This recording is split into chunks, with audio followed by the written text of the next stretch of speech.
দিন থেকে রাষ্ট্রের সাথে ফ্রড করা হয়েছে 106 নিয়ে।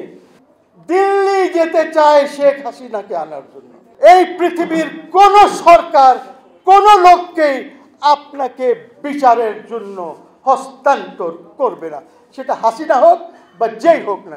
মুসলিম লীগ একটি ম্যাচিওর দল, ম্যাচিওরিটি আছে মুসলিম লীগের মধ্যে। দেশে ইমার্জেন্সি দিয়ে প্রোক্লেমেশন অফ ইমার্জেন্সি করে, বিকজ প্রথম দিন থেকে রাষ্ট্রের সাথে ফ্রড করা হয়েছে 106 নিয়ে।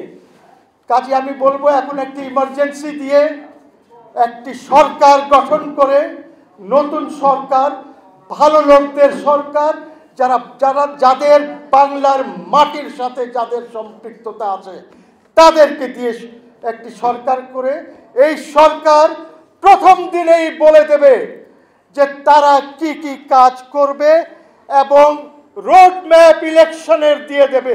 প্রথম দিনে দেবে, তারিখ দেবে যে অমুক তারিখে এই দেশের মাটিতে নির্বাচন হবে, অমুক তারিখে শিডিউল ডিক্লেয়ার করা হবে, ওই সরকার দেবে।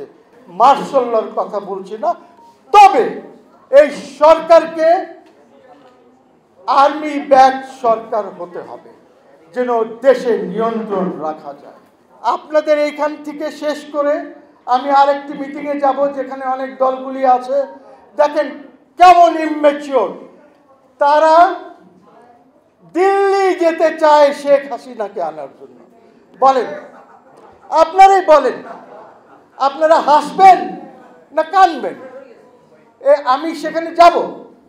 আরে বাবা, হাসিনাকে যদি আপনারা আনতে চান বা না আনতে চান, যা ইচ্ছা তাই করেন, এটা আদালতের ব্যাপার, তারা কি করবেন না করবেন।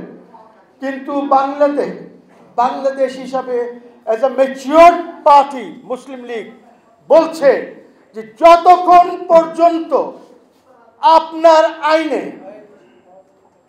ডেথ পেনাল্টি থাকবে ততক্ষণ পর্যন্ত এই পৃথিবীর কোন সরকার কোন লোককেই আপনাকে বিচারের জন্য হস্তান্তর করবে না, সেটা হাসিনা হোক বা যেই হোক না। আমি যেহেতু এই সরকারের কিছু দাবি করি না, তারপরেও যেহেতু একজন রাষ্ট্রপতি আছেন যিনি কনস্টিটিউশনালি ইলেক্টেড, বিকজ আমরা কিন্তু আজ পর্যন্ত একটা কথা বলি নাই যে আমাদের 10, 11, 12 সংসদ যেটা ছিল সেটা বেআইনি, তা বলছি না। আমরা বলছি যে হ্যাঁ, ইলেকশন ঠিক হয় নাই, কিন্তু ইলেকশন হয়েছে, কাজে তারা বৈধ আছে। তাই বৈধ সরকার, বৈধ সংবিধান যদি কাউকে ইলেক্ট করে থাকে, তাহলে একমাত্র কনস্টিটিউশনাল পজিশন হোল্ড করছেন রাষ্ট্রপতি।